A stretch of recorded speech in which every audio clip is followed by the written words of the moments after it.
श्री कृष्ण गोविंद हरे मुरारी, हे नाथ नारायण वासुदेवा। मैं नीरू तनेजा अपने YouTube channel मेरी मुल्तानी गलबात में आज आपको इंदिरा एकादशी व्रत कथा सुना रही हूँ। ये एकादशी आश्विन मास के कृष्ण पक्ष में आती है।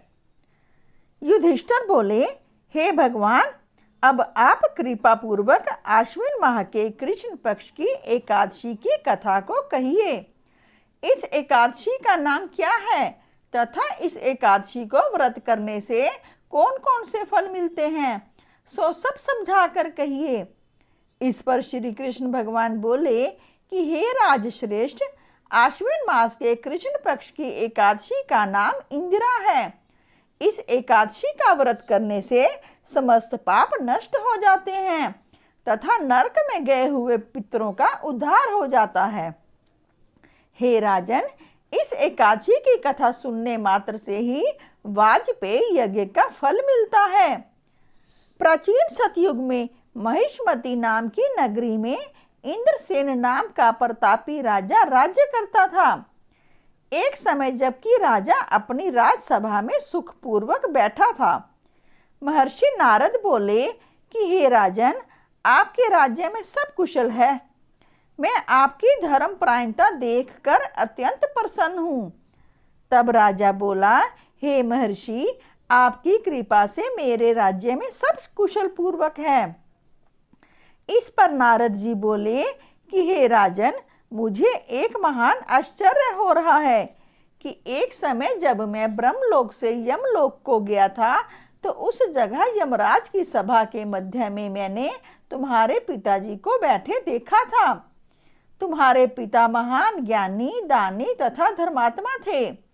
वह एकादशी का व्रत बिगड़ जाने से यमलोक को गए हैं।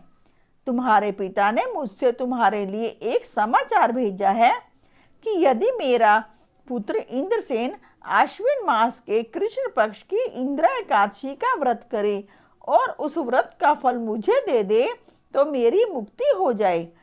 इस लोक से छूटकर मैं स्वर्ग लोक में वास करूं। जब राजा ने महर्षि नारद जी से ऐसे वाक्यों को सुना तो उसे महान दुख हुआ और इंदिरा एकादशी के व्रत की विधि पूछने लगा कि हे नारद, अब आप मुझे इस एकादशी के व्रत की विधि बतलाइए। इस पर नारद जी बोले कि हे राजन, आश्विन मास के कृष्ण पक्ष की दशमी के दिन प्रातःकाल श्रद्धा सहित स्नान करना चाहिए।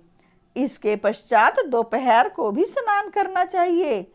उस समय जल से निकलकर श्रद्धा पूर्वक पितरों का श्राद्ध करें और उस दिन एक समय भोजन करें और रात्रि को पृथ्वी पर शयन करें। इससे दूसरे दिन अर्थात एकादशी के दिन प्रातःकाल दातुन करें और स्नान करें। उसके पश्चात भक्ति पूर्वक व्रत को धारण करें और कहना चाहिए कि मैं आज निराहार रहूंगा और समस्त भोगों को त्याग दूंगा। इसके पश्चात कल भोजन करूंगा। हे भगवान, आप मेरी रक्षा करने वाले हैं, आप मेरे व्रत को निभाइए। इस प्रकार आचरण करके दोपहर को शालिग्राम की मूर्ति को भोग लगावें।